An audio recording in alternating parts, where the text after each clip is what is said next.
Assalamualaikum warahmatullahi wabarakatuh. Kembali lagi bersama saya Sandi Setiawan dengan NIM 2313328. Sebelumnya alhamdulillahirabbil alamin wa bihi nasta'in wa ala umuri dunya waddin. Assalatu wassalamu ala asyrofil anbiya'i mursalin wa ala alihi wa sahbihi ajma'in amma ba'du.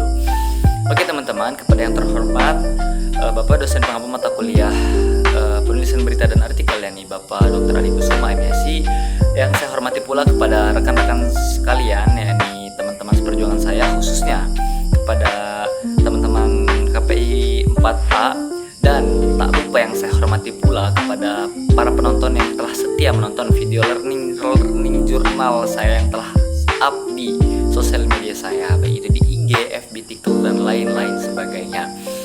Salat bertangkaikan salam adalah kita curah limpahkan kepada baginda alam, yakni Habibina wa Syafi'ina wa Maulana Muhammad sallallahu alaihi wasallam, kepada keluarganya, kepada para sahabatnya, dan kita selaku umatnya hingga yaumil kiamah nanti. Amin ya rabbal alamin. Oke teman-teman, sebelum ke pembahasan inti mengenai apa teman-teman, mengenai pertemuan learning jurnal yang kemarin, seperti yang saya sudah jelaskan sebelumnya ya. Jikalau saya membuat video itu, saya tidak menyebutkan learning journal pertemuan berapa, tetapi saya membahas learning journal pertemuan kemarin, gitu teman-teman. Oke, jadi teman-teman, pertemuan kemarin itu mengenai teknik penulisan jurnal ilmiah, yang dimana ada beberapa poin teman-teman, poin-poin penting seperti cara memulai menulis artikel atau jurnal, terus juga ciri-ciri artikel ilmiah, proses penulisan, terus juga pra penulisan, terus juga ada yang namanya penulisan gitu ya, prosesnya, terus juga ada anatomi penulisan, abstrak, kata kunci, pendahuluan, dan lain-lain sebagainya. Mungkin saya tidak membahas secara detail, akan tetapi saya membahas secara garis besarnya saja yang saya tangkap saja ya teman-teman. Oke, pembahasan pertama mengenai memulai menulis artikel atau jurnal, yang dimana teman-teman ada beberapa poin penting memulai menulis artikel atau jurnal tersebut, seperti kita harus tahu daripada tujuan atau apa sih tujuan artikel yang kita buat gitu kan. Terus juga ada apa sih fungsi juga gitu, seperti fungsi ilmiahnya apa, fungsi sosialnya apa juga, fungsi ekspresi, dan lain-lain sebagainya. Terus juga ada poin yang mana poin itu menjelaskan mengenai aspek penulisan, terus juga aspek isi, aspek bahasa atau bahasa tulis ilmiahnya gitu ya teman-teman. Terus juga ada aspek sajian. Terus juga ada yang namanya poin daripada ciri artikel ilmiah. Nah, di poin selanjutnya yaitu ciri artikel ilmiah terbagi lagi teman-teman. Ada beberapa poin lagi seperti objektif, rasional, kritis, dan pembaharu. Terus juga Bapak dosen juga menjelaskan mengenai proses penulisan, yang dimana proses penulisan juga ada sebelum menulis, pasca menulisnya, dan sesudah menulisnya teman-teman. Maksudnya ya begitulah.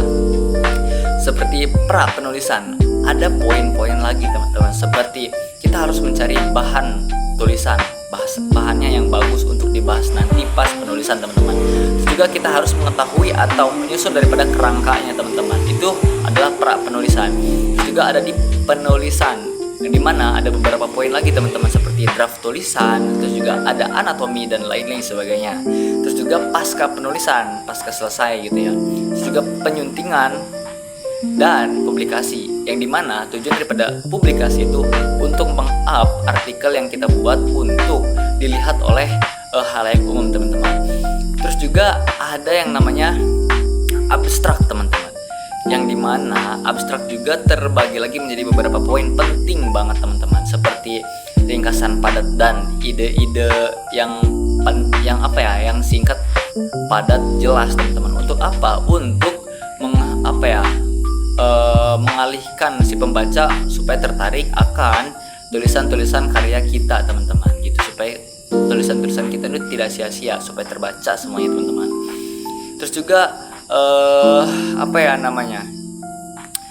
harus ada daripada satu paragraf umum maksimal 200 kata teman-teman gitu.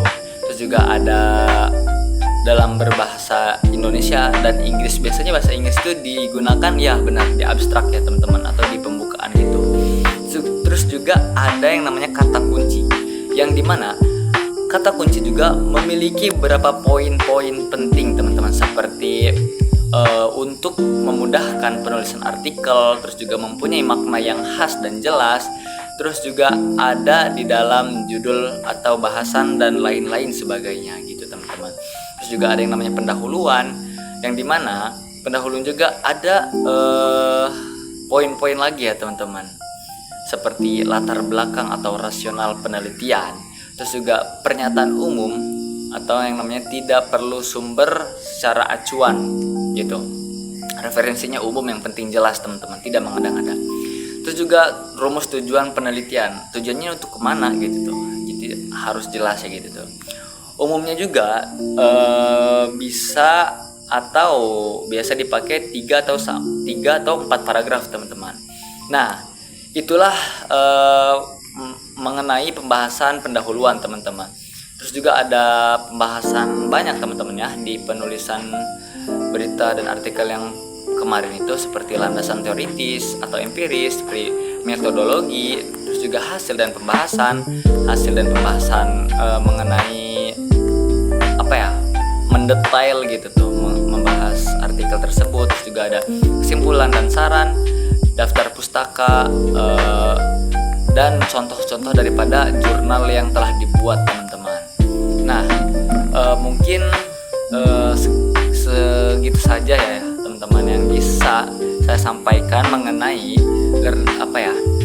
pertemuan kemarin.